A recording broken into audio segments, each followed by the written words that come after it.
So, what are some of the challenges that outreach staff face? Um, and what could the rest of us do to support outreach staff with those challenges? Partnerships for sure.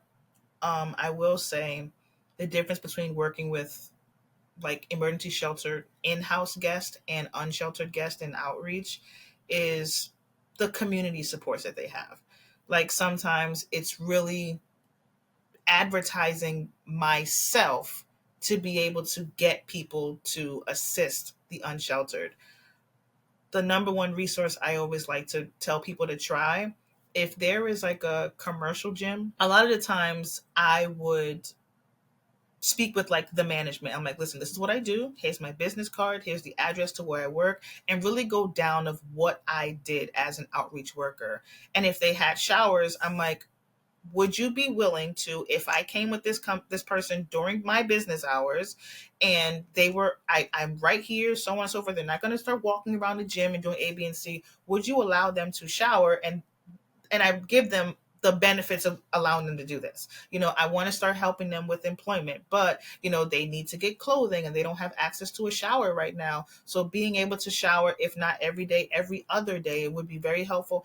And I was able to build connections at gyms and like little mom and pop restaurants where at the end of the day they're throwing food out. I'm like, hey, instead of throwing it out, if I can have a couple people like come at the end of the day and wait for you, and they're willing to take the food instead of you throwing it away, and maybe in return they'll help take out the garbage or something. Like having those conversations in the community where they don't see the unsheltered as a nuisance, but more of, well, what can my business do to help them? Like I think that is the biggest struggle when it comes to outreach. It's really getting the surroundings to assist you, because a lot of it does end up falling on you. Like as the outreach worker, you're working outside, like you have to do it. But it's like it's not just about doing the work on your own and being out and about, because you end up with quite a caseload. So it's like, how can you extend resources not just for them but for yourself, where one hand's washing the other, both hands are washing the face, and the person that reaps the benefits is the person that's working with you. A couple of times you've mentioned not just forging connections with people experiencing homelessness, but forging connections with businesses and Mhm. business owners and other people that interact with people experiencing Right. homelessness.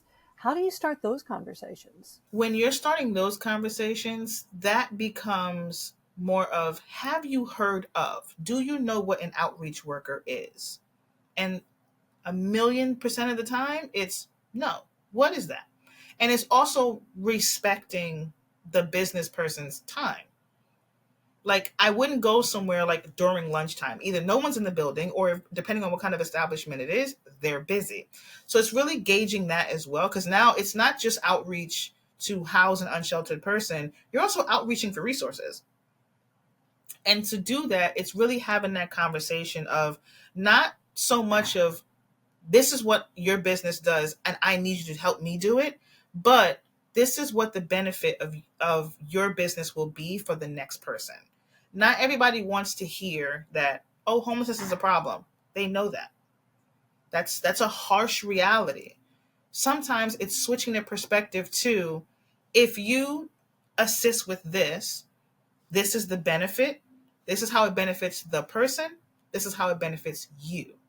Now you're not throwing out, you know, a bunch of food at night and you're constantly calling, a rodent extermination business because you have rodents all over the place because of your garbage, because garbage doesn't get picked up every single day from a big dumpster, but maybe you're throwing away less garbage now.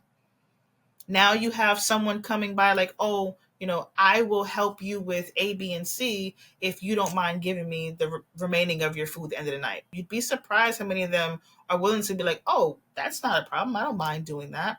And you build relationships that way. Sometimes it even leads to employment later on down the line for the person. And when it comes to other businesses, like random ones, it's really letting them know, like, not only will this benefit the person, it's also going to benefit you. So having those conversations and being willing to not only advocate for the person you have work that you're working with, it's advocating for what you do in this field. Because a lot of people hear outreach and they really don't know what it is. You do the job, explain it. Take it beyond the elevator pitch where you're just trying to explain it in a couple of seconds. Now is your time to really be like, this is the impact of what I do. And if I didn't do what I am able to do, this would be the outcome. How can you help me lower this so that you get a benefit, the person gets a benefit, and realistically speaking, the benefit of all these connections and resources, I would be 100% okay if there were no more outreach worker jobs because there's no more unsheltered people. What advice would you give to someone who's just starting outreach work?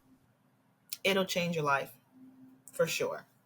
It is, I think what I did not expect from it is I like to call myself the unorthodox professional, because as an outreach worker, you get to show up as the most raw human that you are because you're dealing with humanity in its raw form. So it's showing up as, my name is Miss Such and Such from A, B, and C agency. It's, hey, how you doing? Hey, do you have the time? Starting conversations with another human being like a human being. I wasn't expecting to be able to show up in such a relatable and authentic way that I love, because I tell everyone, Sam is what you see is what you get. I don't switch up because certain people walk in a room and so on and so forth. And the people that I worked with appreciate that.